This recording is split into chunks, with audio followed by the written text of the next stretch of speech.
2024 का चुनाव नज़दीक है और मोदी सरकार जो है वो कल अपना अंतरिम बजट जो है वो पेश करने जा रही है। इस पर बातचीत करने के लिए हमारे साथ मौजूद हैं एसपी शर्मा जी, जो कि चीफ इकोनॉमिस्ट हैं। सर, किस तरीके से देखते हैं अंतरिम बजट, क्या वादे हो सकते हैं? देखिए, बहुत ही भरपूर वादे होंगे और बहुत ही डायनामिक बजट रहेगा, क्योंकि हम डायनामिक इकॉनमी हैं। हम बहुत अच्छे से ग्रो कर रहे हैं। We are the growth leader. हम विश्व में बड़ी अर्थव्यवस्थाओं में सबसे तेज़ गति से आगे बढ़ रहे हैं और आने वाले टाइम में बहुत अच्छी संभावनाएं हैं कि हम अभी 4 ट्रिलियन इकॉनमी से लगभग कोई 5 ट्रिलियन 2026-23 तक बन जाएंगे, फिर 7 ट्रिलियन इकॉनमी बनेंगे 2030 तक, और हम एक डुअल इकॉनमी बनना चाहते हैं बाय 2047। तो इसके लिए बहुत संभावनाएं हमें जतानी होंगी, बहुत प्रयास करने होंगे, जिसमें सरकार ने जो हैंड होल्डिंग दी है हमने पीछे 8-9 साल में, और सरकार ने अभी जो रिफॉर्म्स की हैं पीछे 3-4 साल में, खास करके कोरोना के टाइम पे जिस तरीके से सरकार ने सपोर्ट किया अर्थव्यवस्था को, नेगेटिव ग्रोथ से जो लगभग कोई 20% का नेगेटिव ग्रोथ हमने देखा था पहले क्वार्टर में जब कोरोना आया है, तो उसके बाद हम पॉजिटिव 7% से ऊपर ग्रो कर रहे हैं पिछले 2-3 साल में। तो ये बहुत अच्छी संभावना है और सरकार इसके लिए इंफ्रास्ट्रक्चर के लिए खासकर जो प्रयास हैं सरकार के, वो एक ब्रॉड बेस्ड जो इकोनॉमिक मोमेंटम लेके आते हैं, खास करके जो संसाधन पैदा होते हैं, रोजगार के संसाधन पैदा होते हैं और ओवरऑल इकोनॉमी में मोमेंटम बनता है, बिजनेसेस ग्रो करते हैं। तो सरकार का एक बहुत अच्छा कदम है जिस तरीके से सरकार ने अपना जो कैपिटल एक्सपेंडिचर है उसको इंक्रीज़ किया और 4-5 लाख करोड़ से 10 लाख करोड़ का लास्ट ईयर जो कैपेक्स था सरकार का वो दिया गया। और अभी फिर संभावनाएं हैं कि लगभग कोई 20-25% की बढ़ोतरी ज़रूर रहेगी और हम अच्छे से आगे उस चीज़ में ग्रो करेंगे और जो भारत है वो आने वाले टाइम में एक विकसित अर्थव्यवस्था बनेगी 2047 तक। सर, आपने कोरोना की बात की, तो हेल्थ सेक्टर की अगर खासकर बात करें तो क्या लगता है कुछ एलोकेशन जो है वो बढ़ाया जा सकता है?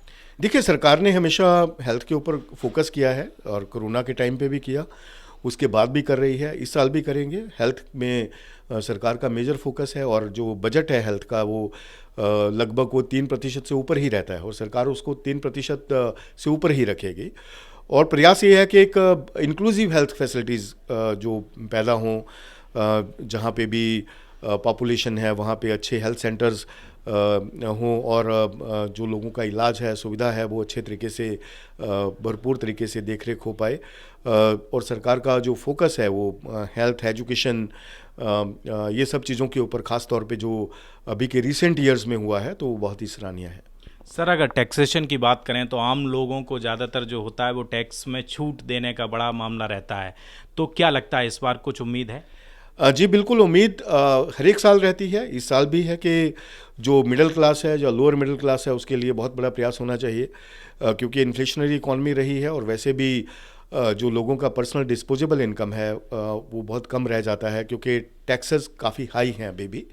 जो पीक टैक्स है वो मिडिल इनकम के ऊपर ही लग जाता है। 15 लाख के ऊपर हम 30% लगा रहे हैं, तो ये 15 लाख की आजकल जो है वो मिडिल इनकम के दौर में आती है। तो ये स्लैब ज़रूर इंक्रीज होना चाहिए, कम से कम 25 लाख के ऊपर ही जाके जो है पीक टैक्स होना चाहिए और थ्रेशोल्ड लेवल में भी और बढ़ोतरी होनी चाहिए। तो संभावनाएं बहुत हैं, क्योंकि सरकार को अपना टैक्स बेस इंक्रीज़ करना है, तो जैसे ज़्यादा से ज़्यादा रिफॉर्म्स होंगी, डायरेक्ट टैक्सेस में रिफॉर्म्स होंगी, तो टैक्स बेस और भी इंक्रीज़ होगा और टैक्स टू जीडीपी रेशो भी बढ़ेगी और सरकार को और आमदन भी होगी। जिस तरीके से जैसे जीएसटी ने एक बहुत अच्छा उदाहरण दिया है कि एक रैशनलाइज करने से किस तरीके से टैक्स कलेक्शंस बढ़ती हैं, इसी तरीके से डायरेक्ट टैक्सेस में भी जब हम इनको रैशनलाइज करेंगे, इनका जो कॉम्प्लिकेशंस हैं उनको कम करेंगे, तो टैक्स बेस बढ़ेगा और कलेक्शंस भी ज़्यादा होंगी और देश के लिए इंफ्रास्ट्रक्चर डेवलपमेंट के लिए और धन जुटा पाएंगे।